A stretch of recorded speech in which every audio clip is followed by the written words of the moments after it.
So what I'm going to demonstrate now is how to connect it to the wash machine, and this is probably the most challenging part of it because every wash machine end hose is a little different size, and it may require a trip to the hardware store to get an adapter if it's not a conventional size. So typically most wash machine hoses will have a 1-inch end on it, like a rubber end, and it'll have maybe like a 180-degree bend. So what you would do is just cut it off where the hose is straight, connect it right onto the inlet of the filter. Make sure you're on the inlet side, and then just put your clamp on it, and you're good to go. So this hose I have here has kind of a couple different scenarios. So the first one, this hose is too large a diameter. So what I'm going to do to make an adapter is I'm going to take a piece of this hose will fit right inside here. So what I'm going to do is cut a short piece of the hose, and this hose comes with the kit. I'm just using a scrap old piece that I had because I don't want to cut a new piece of. So typically just enough to cover that. So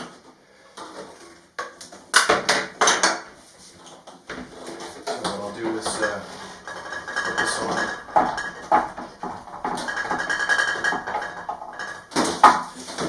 And this will just slide up over top. Essentially make a tight seal, and then your clamp will go on here.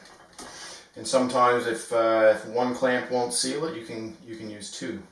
So that's one scenario to make a adapter piece. Typically the easiest thing to do is measure the inside diameter of your washing machine hose when if you need to buy an adapter, and that will be adequate for you to figure out what size you need. So I'm going to take this one off here now. Alright, so another scenario is if the washing machine hose is basically the same diameter. Sometimes you can get away with, if it's just a little bit larger, what you can do is build up the fitting with some Teflon tape. Wrap it around.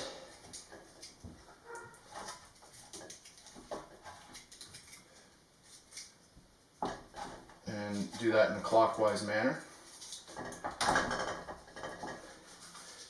Basically keep trying this until it just fits on, and then put your clamps. It's a good idea to put your clamps on first, then you don't have to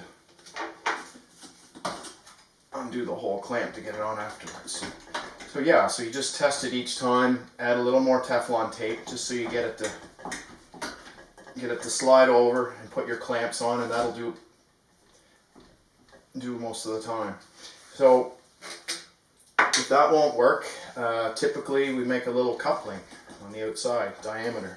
So what I'll do is I'll take a piece of the clear hose. This should fit inside. That'll fit inside, and it'll fit on there. So you have to make sure that the inside diameter is roughly 1 inch.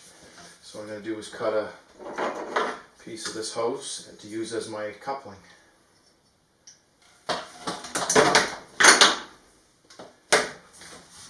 I will insert it on here, and sometimes a little bit of soap will work well to help you fit it on here.